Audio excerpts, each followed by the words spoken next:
السلام عليكم. لا تنسوا الإعجاب بالفيديو والاشتراك في القناة تشجيعا لنا لنستمر بنشر المزيد إن شاء الله.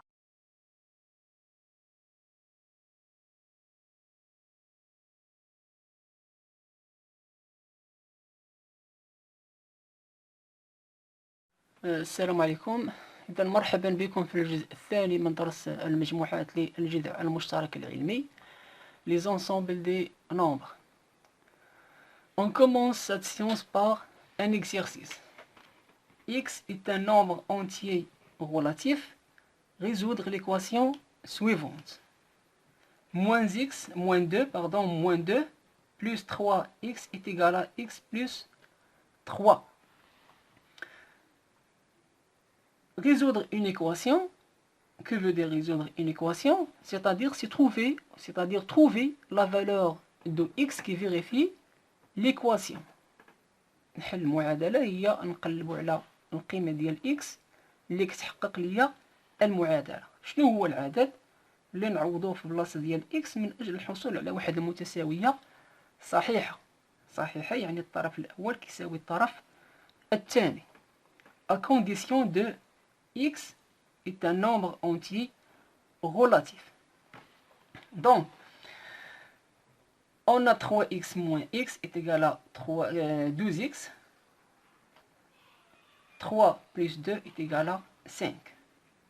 يعني هذا الشيء راه يعني جميع التلاميذ كيعرفوا حل المعادلة من الدرجة الأولى. يعني ليس المقصود هو كيفية حل المعادلة. إذا حنا تنعرفوا حل المعادلة ax égale à b. Donc, x est égal à b sur a. Pour cette équation, si on écrit x est égal à 5 sur 2, et on écrit la solution, ou bien on dit la solution de l'équation est 5 sur 2, donc la solution est fausse. On ne peut pas dire la solution de l'équation 5 sur 2. Pourquoi? Parce qu'on a une condition au départ. X est un nombre entier relatif. Et d'après la définition des nombres entiers relatifs, 5 sur 2 n'est pas un nombre entier relatif. 5 sur 2 est égal à 2,5. Donc 2,5 n'est pas un nombre entier relatif. يعني دابا حنا وضعنا واحد الشرط في الأول، قلنا بأن x عدد صحيح نسبي، وفي الأخير لقينا بأن x كتساوي 5 على 2، وهذا 5 على 2 حسب التعريف ديال الأعداد الصحيحة النسبية ليس عددا صحيحا نسبيا. يعني بشكل أدق أن 2,5 n'appartient pas à z, n'est pas un nombre entier relatif. Donc, on dit que l'ensemble z, ou bien l'ensemble des entiers relatifs, n'est pas capable de répondre aux besoins. C'est pour cela qu'on a besoin de nouveaux nombres pour résoudre comme cette équation. يعني حسب هذا الشرط اللي عطينا هنا أن مجموعة الأعداد الصحيحة النسبية ما يمكن ليهاش تحل لنا مثل هذه المعادلات هذه. يعني لا يوجد عدد صحيح نسبي يمكن لي نعوضه في المكان ديال x ونلقى معادلة أو لا متساوية صحيحة. إذا نقدر نقول بأن المعادلة أو لا الأعداد الصحيحة النسبية هي واحد المجموعة قاصرة باش تجاوب لي على جميع الأسئلة أو لجميع الحاجيات ديالي في الرياضيات مثلا. إذا هذه المجموعة الجديدة أو هاد الأعداد اللي يمكن ليهم يجاوبوا لي على بحال هاد الأسئلة هذه شنو هما لي نومبر ديسيمو غولاتيف. إذا دابا انتقلنا من الأعداد الصحيحة النسبية إلى الأعداد العشرية النسبية. إذا نرجع للمعادلة.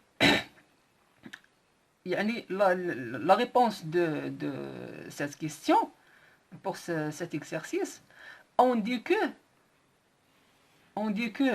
l'équation n'admet pas une solution.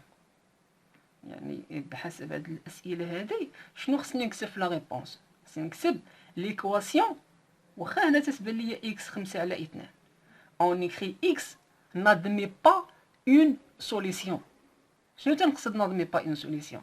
N'admet pas une solution pour un nombre entier relatif. Mais admet cette équation admet une solution pour un nombre décimal relatif. C'est 2,5. Donc, x est un nombre entier relatif. On dit que l'équation n'admet pas une solution. N'admet pas une solution pour un nombre entier relatif, mais admet une solution pour un nombre décimal relatif. Les nombres décimaux relatifs. إذا كيف ما شفنا في les nombres entiers relatifs, on a deux mots. On a décimaux et on a relatif. Que veut dire un nombre décimal؟ وهذا هو الخطأ اللي تيوقع فيه مجموعة من التلاميذ، أنه مجرد ما تسمع عدد عشري تيقول لك هو العدد اللي فيه الفاصلة. إذا هذا التعريف هو تعريف ما نقولوش بأنه خاطئ وإنما قاصر. يعني ماشي هذا هو المقصود أن أي عدد فيه الفاصلة، لأن غادي نشوفوا مثلا في المجموعة المقبلة أن العدد رغم أنه تكون فيه الفاصلة ويكون العدد غير عشري، وبالتالي لا بد أنه خاصني واحد التعريف اللي نعرف به ما هو العدد العشري. يعني باختصار que veut dire les nombres décimaux relatifs? Un nombre décimal relatif est un nombre qui possède un nombre fini de chiffres après la virgule. La définition d'un nombre décimal relatif est un nombre qui possède un nombre fini de chiffres après la virgule. Par exemple, 2,5. 2,5 est un nombre décimal relatif. Pourquoi? On a ce nombre composé de deux parties. Une partie entière et une partie décimale. Pour la partie décimale, on a un nombre fini, on a 5, un chiffre. C'est-à-dire on a un nombre fini de chiffres après la virgule. شنو هو العدد العشري؟ هو العدد اللي تكون فيه الفاصلة ولكن من وراء الفاصلة في الجزء العشري في لابارتي ديسيمال تيكون عندنا عدد محدود من الأرقام. تيكون عندنا إما رقم واحد أو لا جوج أو لا ثلاثة أو لا أربعة. يعني كيكون عدد محدود. إذا بحال دابا 2.5 هو عدد عشري. C'est un nombre décimal relatif. مثلا ناخذ مثال آخر، مثلا 2 أو لا 5,7. 5,7 est un nombre مثلا 67 est un nombre décimal relatif. علاش؟ لأن هنا في الجزء العشري عندي جوج الأرقام محدودة، يعني هذا تعتبر عدد عشري. بالنسبة للغولاتيف، غولاتيف يعني ديجا أننا هضرنا عليها في لي نومبر اونتيي. غولاتيف سيتادير لو نومبر بوتيتر بوزيتيف أو نيجاتيف. إذا شنو خصنا نعرف؟ ديسيمو غولاتيف. ديسيمو يعني كتعريف بسيط جدا هو أن من وراء الفاصلة خاص يكون عندي عدد محدود من الأرقام، يعني un nombre fini de chiffres après la virgule. Par contre 1 sur 3 يعني إلا درنا القسمة غنلقاو 0,3333 تلقاو القسمة أو لا ديفيزيون انفيني. يعني هنايا القسمة غير منتهية، ما غاديش يسالي لنا هذا الخارج هذا، يعني من نوع الفاصلة، وبالتالي هذا العدد 1/3 n'est pas un nombre décimal relatif. يعني هذا كتعريف بسيط جدا. يعني إلا بغينا ندقوا أكثر في المفهوم علاش تنقولوا خاصني يكون عندي عدد محدود من الأرقام من بعد الفاصلة. إذا التعريف المضبوط جدا للأعداد العشرية النسبية.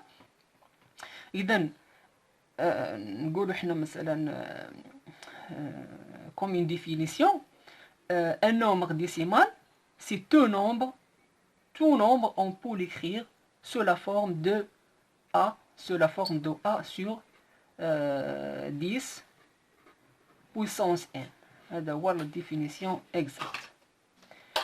Un nombre décimal, c'est tout nombre, on peut l'écrire sous la forme de A sur 10 puissance n. Tout nombre, on peut l'écrire sous la forme de A sur 10 puissance n. شنو هو العدد العشري؟ إذا هذا راه تعريف ديال العدد العشري، يعني بشكل مبسط، ولكن بشكل أدق هو أنه كل عدد يمكن لي نكتبو على شكل أ على 10 أس ان. كوم؟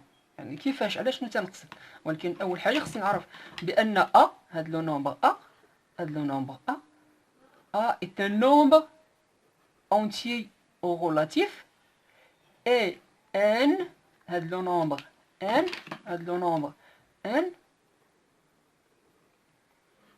est un nombre n est un nombre entier naturel. Exemple 2,5 est un nombre décimal relatif. Pourquoi? Parce qu'on peut l'écrire sous la forme de A sur 10 puissance n. 2,5 est égal 2,5 sur 1 est égal 2,5 sur 1. Pour supprimer ou bien éliminer la virgule, on multiplie le numérateur et le dénominateur par 10. Ça fait 2, c'est-à-dire 25, sur 10. Et 25 sur 10, c'est 25 sur 10 puissance 1. Donc 2,5 هاد 2.5 راح نقدرنا نكتبوها على شكل A sur 10 puissance n. هاد 25 بالنسبة لي أنا هو A. A c'est un nombre entier relatif, c'est-à-dire appartient à Z. n هذا في هذا المثال هذا n هو 1. هاد n دابا في هذا المثال اللي خديت أنا n كيساوي 1، وهاد 1 راه ينتمي إلى n، يعني appartient à n. C'est un nombre entier naturel. Donc, tout nombre, on peut l'écrire sous la forme de A sur 10 puissance n est un nombre décimal. Tout nombre, on peut l'écrire sous la forme de A sur 10 puissance n est un nombre décimal relatif. ناخذ مثال آخر باش نوضحو أكثر. ناخذ مثلا moins 2 moins 5,35. هذا حسب التعريف اللي كنا خديناه هنا راه عدد عشري. ها هو من الفاصلة عندي عدد محدود من الأرقام، لكن خصني نطبق على هذا الخاص إذا في المستوى أو لا في المستوى الجذع المشترك والفوق، يعني خصني نحاول نتعامل مع بحال هذا الخاص، مع بحال هذه الكتابات هذه. إذا هذه بنفس الطريقة اللي درت هنايا. في الأخير شنو غادي نلقى؟ هنا غادي on va multiplier par 100. هنايا 200 تعطيني 535 sur 100، حيت غندير على واحد وخصني نتخلص من الفاصلة نضرب في 100 الفوق و 100 التحت، هي هادي. وهاد 100 هادي خصني نكتبها سو فورم دو بويسونس دو 10، خصني نكتبها على شكل قوة العدد 10. غادي تعطيني باردون هنا موان، عندي موان، إذا موان 535 sur 10 puissance 2. إذا راه 100، هاد 100 هادي راه هي 10 puissance 2. إذا حسب الدرس ديال القوى راه عندي جوج الأصفار هي بويسونس 2. دونك عندنا شنو عندي أ في هذا المثال هذا. العدد أ شنو هو؟ أ appartient à Z، واخا عنده ناقص هنا أونتي غولاتيف، و n est égal à 2. إذا هاد n اللي n appartient à n. إذا هذا وهاد الخاصية كتنطبق على جميع الأعداد العشرية النسبية. كيف ما قلنا إلا خدينا هذا المثال حنا غادي نشوفوا هذا ماشي عدد عشري. اذا هذا العدد ما يمكنليش نكتبو على شكل ا سور 10 بويسونس ان. علاش؟ مثلا غير باش نوضحوا اكثر، لان الهدف ديالنا هو نفهموا الامور بدقه. اذا الى استطعت هنايا من وراء الفاصله عندي رقم واحد ضربت في 10، وهنا عندي رقمان من وراء الفاصله ضربت في 100. الا كانوا عندي 3 ديال الارقام غادي نضرب في 1000 وغادي هكذا، يعني كنعرف فاش غادي نضرب باش نتخلص من الفاصله. ولكن هنا عندي الاعداد او الارقام من وراء الفاصله ما محدوداش، لا غير عدد غير منتهي. اذا واخا نكتب ما غنعرفش شحال غادي ندير، فاش نضرب باش نتخلص من الفاصله. هو العدد غير محدود، وبالتالي ما كاينش شي عدد من مضاعفات ديال 10 نقدر نضرب فيه باش نتخلص من الفاصله. وبالتالي هذا العدد 1/3 اللي هو 0.000، اذا ما كيتعتبرش عدد عشري. هاد لونسومبل نوتي دي كنرمزوا ليها بالحرف الدي، وكنديروا هاد لاباراتي هكذا. اذا دابا عرفنا 3 ديال المجموعات، عرفنا ان وعرفنا زاد، ودابا عرفنا المجموعه الدي. اذا هاد المجموعه يمكن لي نكتبها على الشكل هذا. نكتب اشنو هو العدد العشري، وكل عدد يمكن لي نكتبو على شكل ا سور 10 بويسونس ان تلك. هذه كتقرا تلك بحيث ا او لا ا appartient à z, a appartient à z et n appartient à n. وكنسد هذه. اذا هذه هي الكتابه الصحيحه ديال، ماشي صحيح، ولكن الكتابه اللي خصني نتعود نخدم بها. اذا عدد عشري وكل عدد يمكن كتابته على الشكل ا على 10 أس n، بحيث هذا العدد ا عدد صحيح نسبي، وهذا n اللي خاص يكون له هو عدد صحيح طبيعي. اذا حسب غير كمعلومه اضافيه، هذه الكتابه كتسمى اننا كتبنا هذه مجموعه الاعداد الصحيحه، مجموعه الاعداد العشريه النسبيه بادراك. هذه بادراك يعني تنكتبوا القاعده اللي كتجمع لي جميع الاعداد العشريه النسبيه، بخلاف الكتابات اللي كنا شفنا في الاعداد الصحيحه الطبيعيه او الاعداد الصحيحه النسبيه، كتسمى كتابه بتفصيل للمجموعه. اذا هذه فقره سليمه. اذا ندوزو لواحد الفقره اخرى. اذا واخا طولنا، ولكن راه المقصود ماشي هو نعطيو القواعد او لا نعطيو داكشي سطحي، ولكن نحاولوا نتعمقوا في الامور اكثر ونفهموها. يعني كل ما فهمتي الدرس ديال المجموعات، هذه كنصيحه، يعني كل ما ضبطتي الدرس ديال المجموعات كيسهل عليك مجموعه من الدروس اللي ماجيين، وخاصه بالنسبه للتلاميذ اللي غيدوزوا علوم رياضيه. بالنسبه للتلاميذ اللي غيدوز رياضيه غادي يشوف الدرس ديال التطبيقات، الدرس ديال المجموعات، غيشوف الدرس ديال البنيات الجبريه، وخاص يكون ضابط هاد الامور ديال المجموعات. اذا دابا نشوفوا مثلا، ناخذ واحد المثال. ناخذ مثلا، نحاول نسرع شويه باش ما نطولش اكثر. 2 لا، ناخذ مثلا هادشي شفناه. ناخذ مثلا العدد 3. اذا نحاول نخليها اخر ملاحظه باش ما نطولش. لو نومبر 3 est un nombre entier relatif appartient à z، صحيح نسبي. نفس الشيء مثلا اللي خديت موان 3 est un nombre entier relatif، عدد صحيحه نسبيه يعني appartient à z.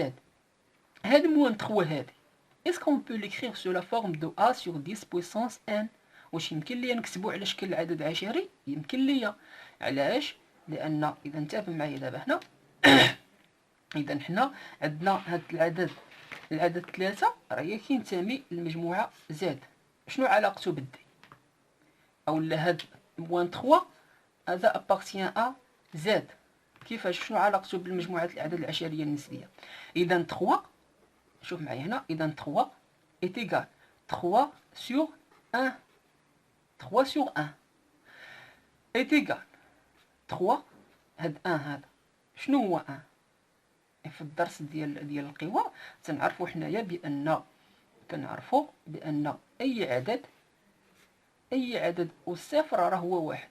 اذا هذا العدد واحد، هذا العدد واحد شنو هو؟ اذا العدد واحد هو 10 أس صفر. اذا علاش؟ لاننا بغينا نكتبوا على شكل على 10 أس واحد العدد ان. اذا هاد واحد عوضت انا ب 10 أس صفر. شنو هي 10 أس صفر؟ 10 أس صفر هي واحد. هي 10 أس صفر هي واحد. وبالتالي ان هاد العدد 3 هو استطعت نكتبو على شكل sur 10 puissance n. Donc on dit que le nombre 3 est un nombre décimal relatif, c'est-à-dire 3 appartient à l'ensemble D.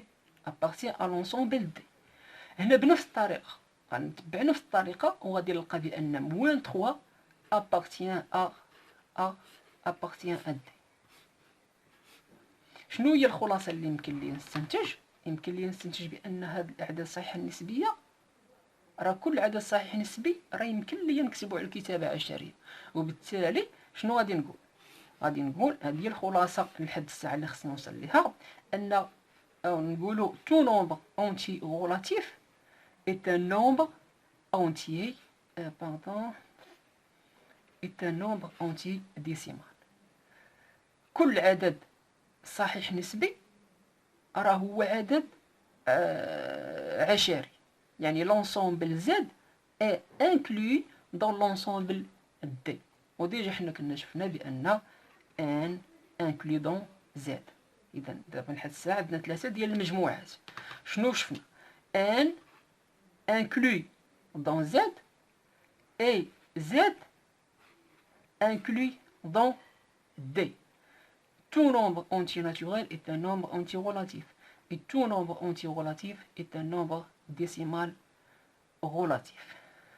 والسلام عليكم ورحمة الله، في انتظار الجزء الرابع إن شاء الله مع مجموعة جديدة.